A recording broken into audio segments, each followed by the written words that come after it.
Hit hard by the COVID-19 pandemic, Sri Lanka is facing its most severe financial crisis. In years, the allied nation's inflation rate accelerated to 14% in December 2021, which is up from 11.1% a month earlier. Now, for the second consecutive month, the country has recorded double-digit inflation growth. The rising inflation has worsened the food and fuel shortages. Food prices jumped over 6% and non-food price rise 1.3% in December only. Food inflation hit a record 21.5% in December 2021. Now, senior ministers warned the parliament last week of a growing food crisis, with rice harvest due in March expected to be drastically lower. Now, this as an impact of an agrochemical import ban last year. The ban was lifted in October last year after farmers' protests. But banks are still short of dollars to finance imports.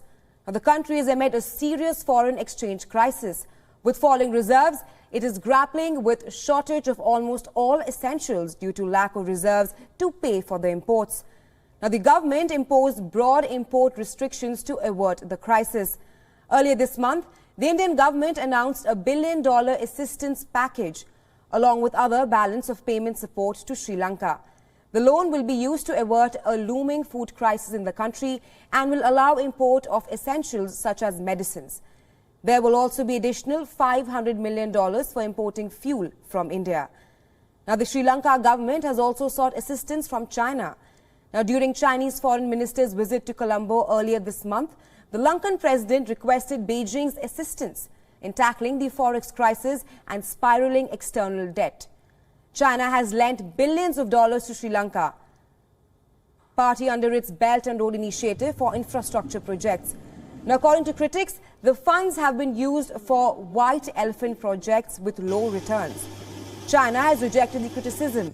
Earlier, Sri Lanka also asked China to restructure its debt payments. Sri Lanka's foreign reserves have tanked since President Gotabaya Rajapaksa took office in 2019. Now, from $7.5 billion in 2019, reserves have dipped to $3.1 billion in December 2021. Now, the current figure is enough to finance less than 2 months of imports. The country also needs around $20 billion for essential imports such as fuel, food and intermediate goods for exports.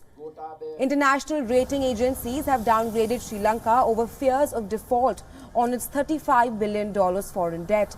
The government has maintained that it can meet the obligations.